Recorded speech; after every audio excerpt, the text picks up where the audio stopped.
Hello everyone.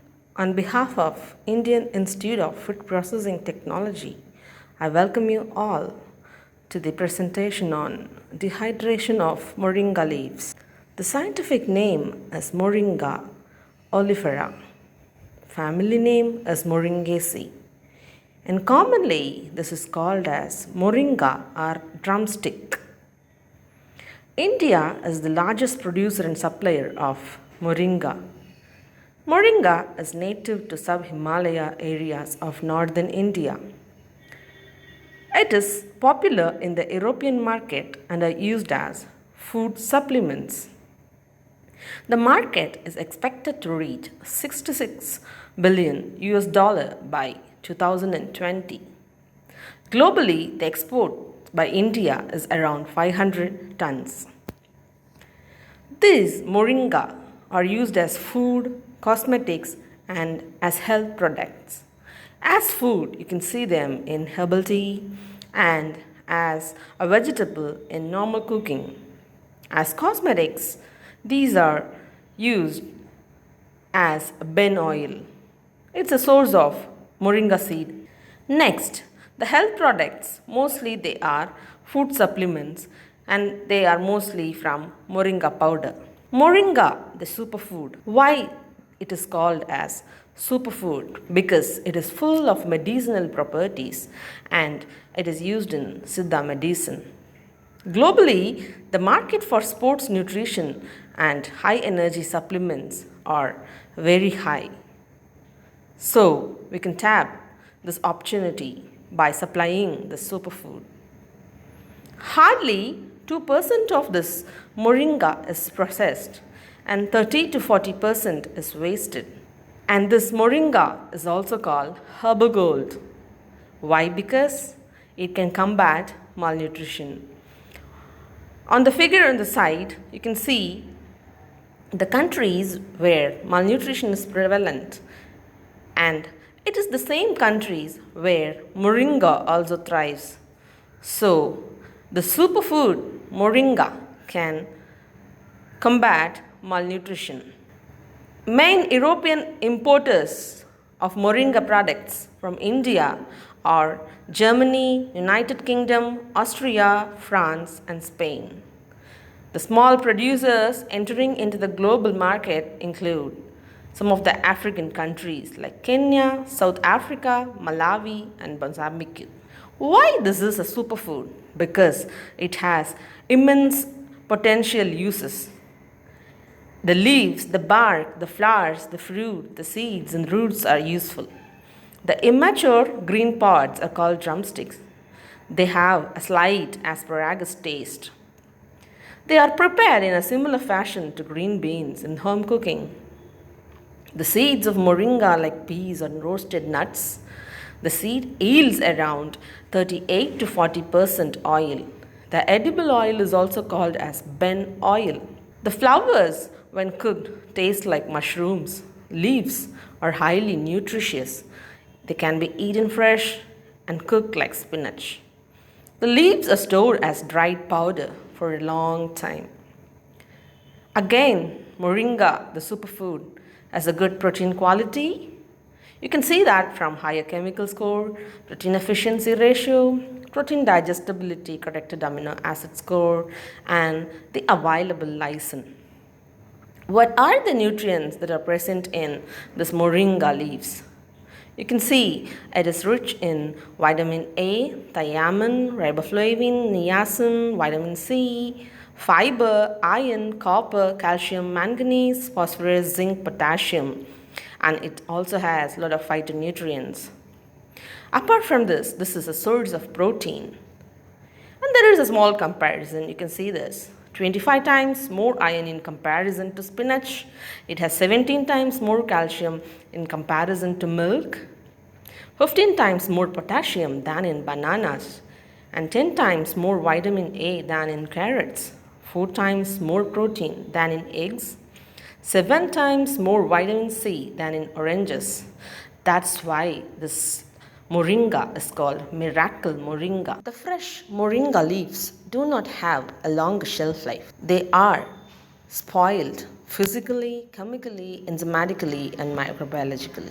Physically, shrinkage is a problem, bruising and cracking or other problems. Chemically, they lose color, flavor.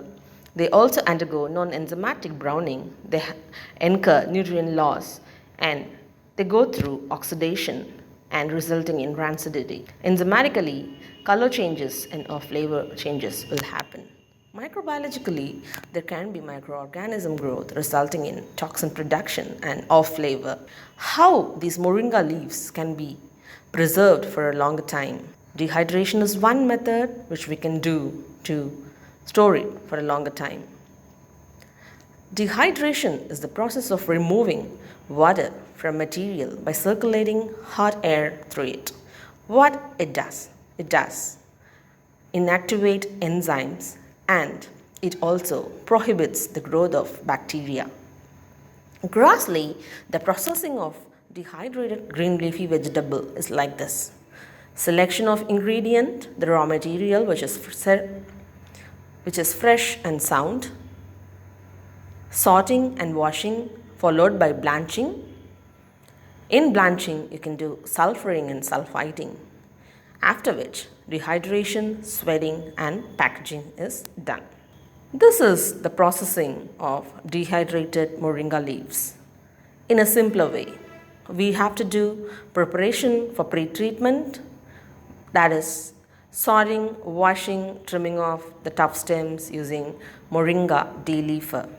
Then we have to do the pre-treatment, steam blanching or sulfiting with sulfur dioxide 0.1% for 10 minutes and steam blanching for 2 to 5 minutes. Then drying. Drying is at 55 to 60 degrees Celsius for 1 hour or 50 degrees Celsius for 4 to 5 hours. So to get into detail, so what is sorting? Sorting is nothing but selecting the fresh, green, undamaged and uninfested leaves, leaving the bruised, discolored, decayed and wilted leaves. So after sorting, we have to go through washing. So in this slide, you can see how the washing is done. Before washing, what we do to the leaves is thin branches are attached to the main branch usually, and these are tied together into small bunches. So these are dipped into tanks of water and then they are rinsed. After that, we dip them into a solution having sulfur dioxide. This process is called sulfiting. The main ingredient we use is potassium metabisulfite. It is a food grade food additive. So after sulfiting, we can do blanching. Blanching is a process where some of the enzymes are inactivated mainly. So when you do sulfiting and blanching, the leaves look like this. You can see before treatment, it is having another shade, and after treatment, the color gets fixed. And you do not lose this color after drying. This is a very important step in dehydration of any vegetable.